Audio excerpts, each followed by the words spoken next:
급변하는 사회 속에서 우리의 미래를 책임질 중요한 직업, 바로 요양보호사에 대해 이야기 나누고자 합니다.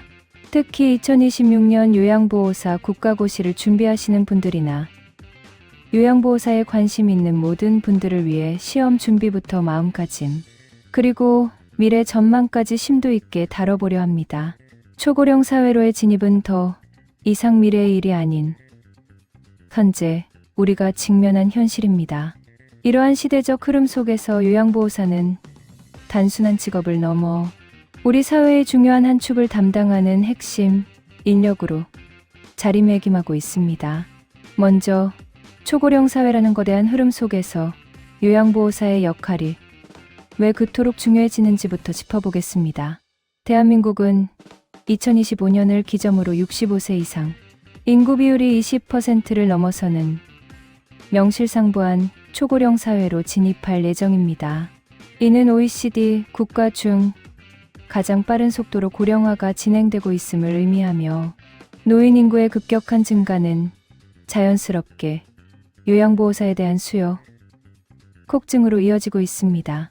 2023년에 약 110만 명이었던 장기요양 서비스 이용자는 2027년에는 145만 명으로 크게 증가할 것으로 예측됩니다. 이처럼 노인 인구가 늘어날수록 어르신들의 삶의 질을 직접적으로 책임지고 향상시키는 요양보호사의 역할은 그 어떤 직업보다 중요해질 수밖에 없습니다.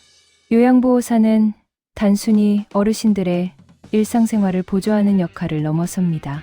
식사, 목욕, 배설 보조와 같은 신체적 지원은 물론 어르신들의 외로움과 우울감을 덜어주는 정서적 지원, 그리고 건강 상태를 면밀히 관찰하고 보고하는 전문적인 업무까지 수행합니다. 이들은 어르신들의 마지막 순간까지 존엄성을 지키며 편안하게 삶을 마무리할 수 있도록 돕는 매우 숭고하고 가치 있는 직업입니다. 이처럼 요양보호사는 우리 사회의 고령화 문제를 해결하고 모두가 존엄한 삶을 영위할 수 있도록 돕는 데 있어 없어서는 안 될 존재입니다. 그러나 이러한 중요성에도 불구하고 우리는 요양보호사 인력 부족이라는 심각한 문제에 직면해 있습니다. 요양보호사 자격 취득자는 꾸준히 늘고 있지만 실제 현장에서 활동하는 종사자 비율은 여전히 낮은 편이며 활동자 중에서도 고령층의 비중이 높다는 점은 미래를 위한 숙제로 남아 있습니다. 2043년에는 무려 99만 명의 요양보호사가 추가로 필요할 것으로 전망되며 이는 현재의 인력으로는 감당하기 어려운 수준입니다. 제주도의 경우만 보더라도 2035년에는 현재 인력 대비제 10%를 추가로 확보해야만 장기요양 수요를 충족할 수 있을 것이라는 분석이 나왔습니다. 젊은 층이 요양보호사 직업을 선택하는 데 있어 임금 수준이 낮다는 지적도 무시할 수 없는 현실입니다. 이러한 인력 부족 문제를 해결하고 요양보호사라는 직업의 가치를 높이기 위해 정부와 민간 모두 가각적인 노력을 기울이고 있습니다. 보건복지부는 요양보호사의 처우 개선을 위해 승급제 실시, 명찰형 녹음기 도입, 장기근속 장려금 제도 개편 등의 정책을 추진하고 있습니다. 특히 2026년부터는 전문직 승급제가 도입될 예정이며 5년 이상 경력의 요양보호사가 승급 시 월 15만 원의 수당을 추가로 받게 됩니다. 또한 장기근속 장려금 지급 기준도 완화되어 기존 3년에서 1년만 근속해도 월 5만 원에서 18만 원까지 받을 수 있게 됩니다. 이처럼 처우 개선은 요양보호사 직업의 매력을 높이고 젊은 인재들의 유입을 촉진하는 중요한 요소가 될 것입니다. 이제 2026년 요양보호사 국가고시에 대해 자세히 알아보겠습니다. 2024년부터 요양보호사 시험 방식이 CBT, 즉 컴퓨터 기반 시험으로 전환되었습니다. 따라서 2026년에도 이 CBT 방식으로 시험이 진행될 예정이며 시험은 한국보건의료인국가시험원, 즉 국시원에서 주관합니다. 시험은 크게 필기시험과 실기시험으로 나뉘며 각 과목에서 60% 이상의 점수를 획득해야 합격할 수 있습니다. 필기 시험은 요양보호개론과 법규로 구성되어 요양보호사로서 갖춰야 할 기본적인 지식과 법적 이해도를 평가합니다. 실기 시험은 실제 요양보호 업무 상황을 가정한 문제들을 통해 현장 적용 능력을 평가하게 됩니다. 응시 자격은 만 18세 이상으로 무엇보다 중요한 것은 정해진 교육 시간을 이수해야 한다는 점입니다.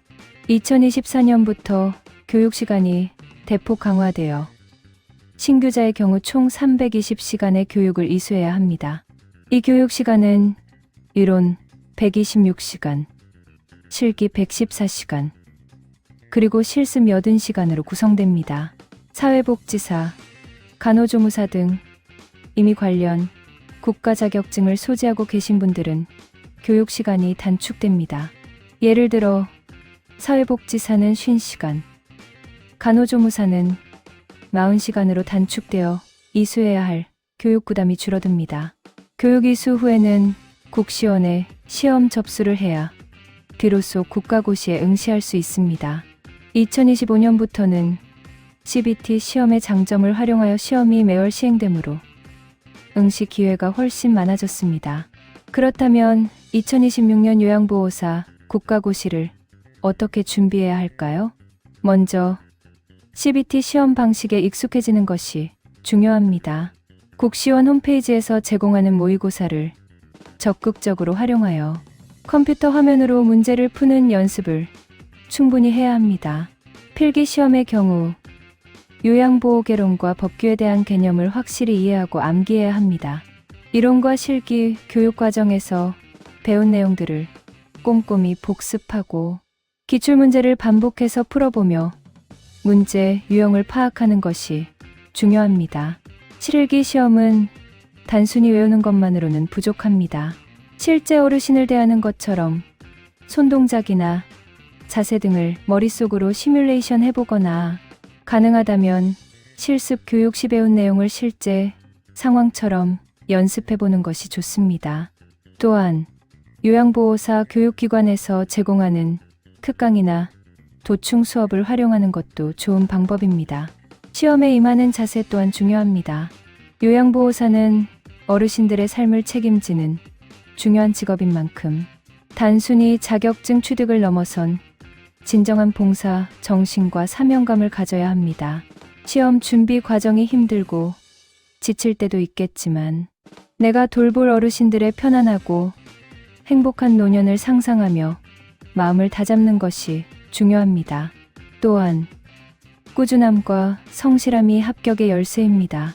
매일 조금씩이라도 꾸준히 공부하고 부족한 부분은 반복 학습을 통해 보완해 나가야 합니다. 혼자 공부하는 것이 어렵다면 스터디 그룹을 만들어 함께 정보를 공유하고 서로 격려하며 준비하는 것도 좋은 방법입니다. 실습 과정 역시 국가고시만큼이나 중요합니다. 실습은 이론으로 배운 지식을 실제 현장에서 적용하고 경험을 쌓는 소중한 시간입니다. 실습 기간 동안에는 적극적인 태도로 임하며 요양보호사 선배들의 노하우를 배우고 어르신들과 소통하며 공감하는 능력을 키워야 합니다. 단순히 실습 시간을 채우는 것을 넘어 어르신들의 다양한 요구와 상황에 어떻게 대처해야 하는지 직접 느끼고 배우는 기회로 삼아야 합니다. 특히 어르신들의 개별적인 특성과 건강 상태를 이해하고 그에 맞는 맞춤형 돌봄을 제공하는 방법을 익히는 것이 중요합니다. 이러한 실습 경험은 시험 합격 이후에도 훌륭한 요양보호사로 성장하는 데 밑거름이 될 것입니다. 초고령 사회에서의 요양보호사의 역할은 단순히 현재에 머무르지 않고 미래지향적으로 변화하고 있습니다. 디지털 혁신과 정보통신 기술의 발달은 요양보호사에게 새로운 기회를 제공하고 있습니다.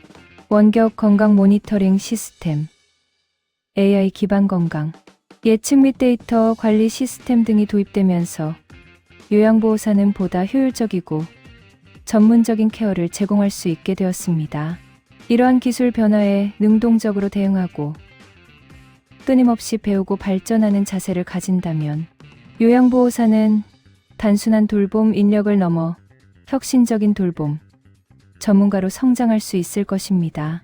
초고령 사회를 대하는 우리들의 자세에 대해서도 이야기해보고 싶습니다.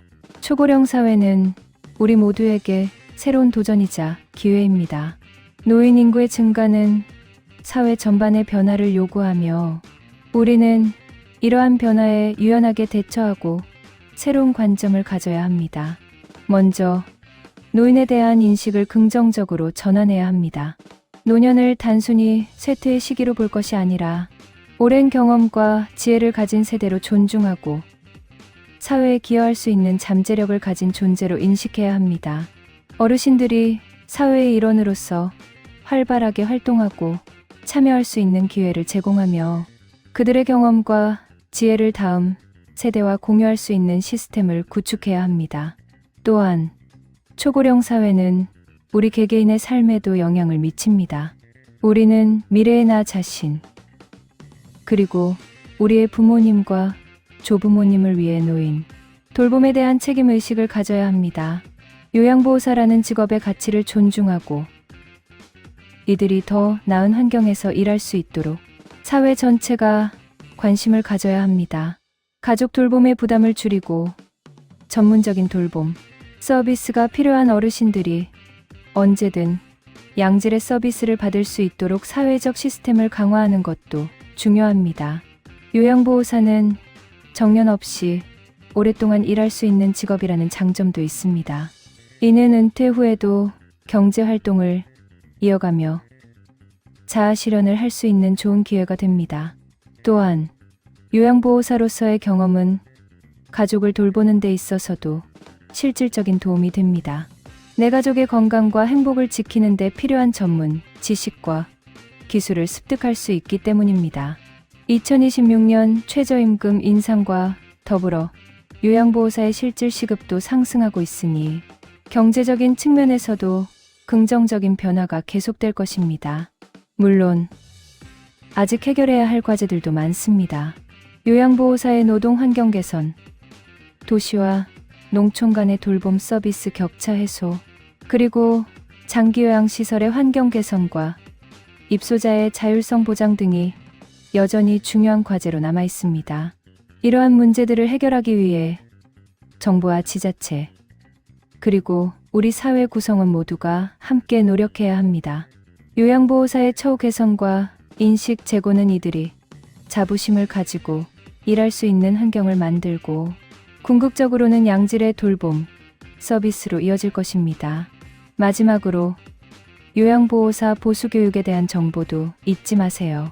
짝수년도 출생자는 요양보호사 보수교육 대상이며 미수시 불이익이 발생할 수 있으니 해당되는 분들은 반드시 교육을 이수하여 자격 유지에 문제가 없도록 주의해야 합니다. 2026년 요양보호사 국가고시를 준비하시는 모든 분들께 응원의 메시지를 전합니다.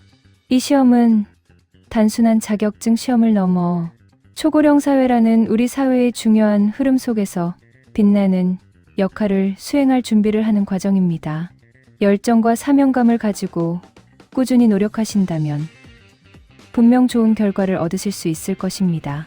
여러분이 바로 우리 사회의 어르신들을 위한 희망이자 미래입니다.